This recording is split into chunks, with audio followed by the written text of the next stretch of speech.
Carta de Paulo a Tito, capítulo 1. Eu, Paulo, servo de Deus e apóstolo de Jesus Cristo, escrevo esta carta. Eu fui escolhido e mandado para ajudar a tornar mais forte a fé que o povo de Deus tem e para fazer com que eles conheçam a verdade ensinada pela nossa religião, que se baseia na esperança de recebermos a vida eterna. Deus, que não mente, nos prometeu essa vida antes da criação do mundo. E no tempo certo, Ele a revelou na sua mensagem. Essa mensagem foi entregue a mim, e eu a anuncio por ordem de Deus, o nosso Salvador. Escrevo a você, Tito, meu verdadeiro filho na fé, esta fé que é sua e minha. Que a graça e a paz de Deus, o Pai, e de Cristo Jesus, o nosso Salvador, estejam com você. Eu o deixei na ilha de Creta para que você pusesse em ordem o que ainda faltava fazer e para nomear em cada cidade os presbíteros das igrejas. Lembre das minhas ordens. O presbítero deve ser um homem que ninguém possa culpar de nada. Deve ter somente uma esposa. Os seus filhos devem ser cristãos e não ter fama de maus ou desobedientes. Pois aquele que tem a responsabilidade do trabalho de Deus, como bispo, deve ser um homem que não possa ser culpado de nada. Não deve ser orgulhoso, nem ter mau gênio. Não deve ser chegado ao vinho, nem violento, nem ganancioso. Deve estar disposto a hospedar pessoas na sua casa e deve amar o bem. Deve ser prudente, justo, dedicado a Deus e disciplinado. Deve se manter firme na mensagem que merece confiança e que está de acordo com a doutrina. Assim ele poderá animar os outros com o verdadeiro ensinamento e também mostrar o erro dos que são contra esse ensinamento. Pois existem muitos, principalmente os que vieram do judaísmo, que são revoltados e enganam os outros com as suas tolices.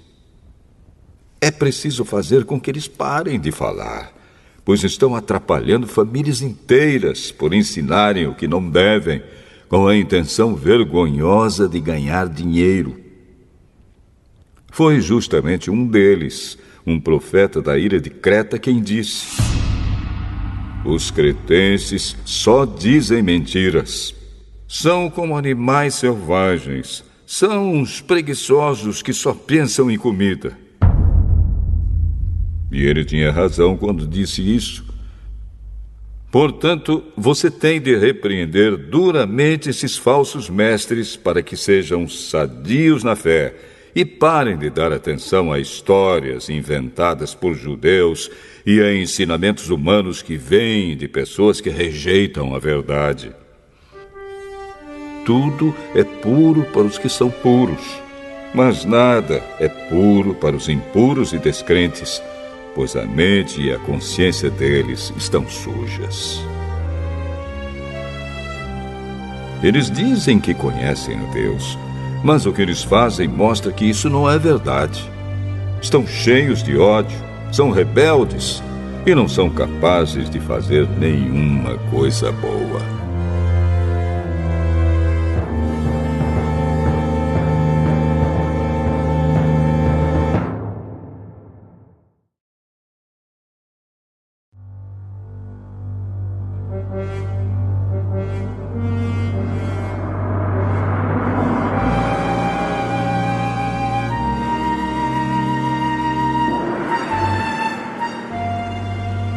Tito, capítulo 2.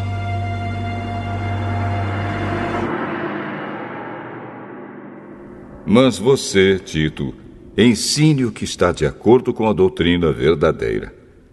Ensine os mais velhos a serem moderados, sérios, prudentes e firmes na fé, no amor e na perseverança. Aconselhe também as mulheres mais idosas a viverem como devem viver as mulheres dedicadas a Deus. Que elas não sejam caluniadoras nem muito chegadas ao vinho. Que elas ensinem o que é bom, para que as mulheres mais jovens aprendam a amar o marido e os filhos, e a ser prudentes, puras, boas donas de casa e obedientes ao marido, a fim de que ninguém fale mal da mensagem de Deus. Aconselhe também os homens mais jovens a serem prudentes. Você mesmo deve ser, em tudo, um exemplo de boa conduta. Seja sincero e sério quando estiver ensinando. Use palavras certas, para que ninguém possa criticá-lo e para que os inimigos fiquem envergonhados por não terem nada de mal a dizer a nosso respeito. Que os escravos obedeçam aos seus donos e os agradem em tudo. Que não sejam respondões, nem roubem os seus donos. Pelo contrário, que eles mostrem que são sempre bons e fiéis em tudo o que fazem. Desse modo, por causa das coisas que eles fizerem, todos falarão bem da doutrina a respeito de Deus, o nosso Salvador. Pois Deus revelou a sua graça para dar a salvação a todos. Essa graça nos ensina a abandonarmos a descrença e as paixões mundanas e a vivermos neste mundo uma vida prudente, correta e dedicada a Deus, enquanto ficamos esperando o dia feliz em que aparecerá a glória do nosso grande Deus e Salvador Jesus Cristo. Foi Ele quem se deu a si mesmo por nós, a fim de nos livrar de toda maldade e de nos purificar, fazendo de nós um povo que pertence somente a Ele e que se dedica a fazer o bem. Ensine essas coisas e use toda a sua autoridade para animar e também para repreender os seus ouvintes. E que ninguém despreze você.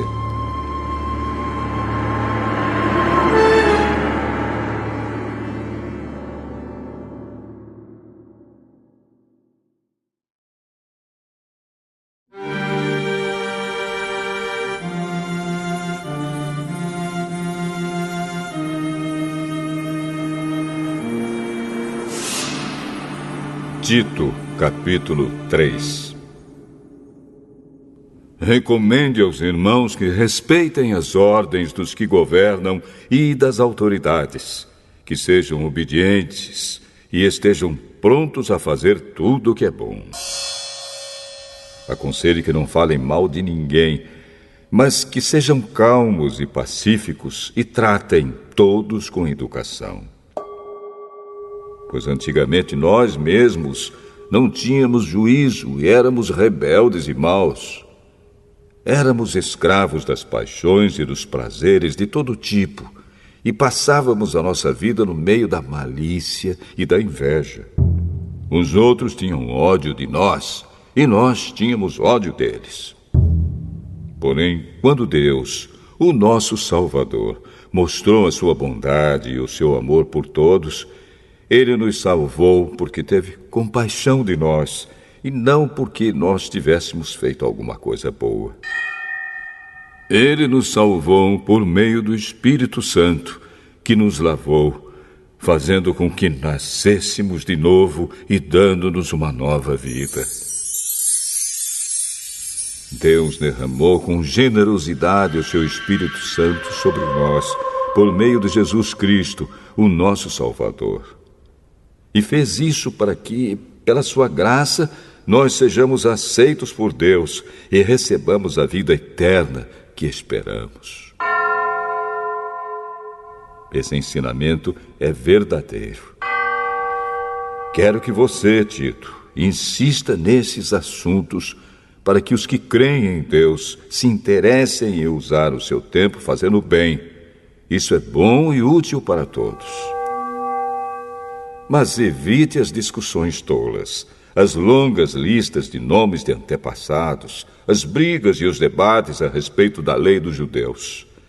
Essas coisas são inúteis e sem valor.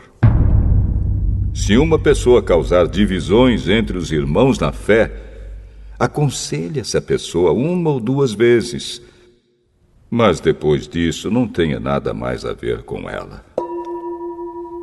Pois você sabe que uma pessoa como esta abandonou completamente o Evangelho e os seus pecados provam que ela está errada.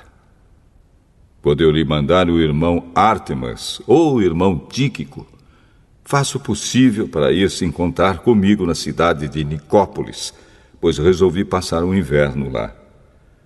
Ajude o advogado Zenas e também Apolo em tudo o que você puder, a fim de que eles tenham o que precisarem para a viagem. Que a nossa gente aprenda a usar o seu tempo, fazendo o bem e ajudando os outros em caso de necessidade, para que assim a vida da nossa gente seja útil. Todos os que estão comigo mandam saudações a você. Dê saudações aos nossos amigos na fé. Que a graça de Deus esteja com todos vocês.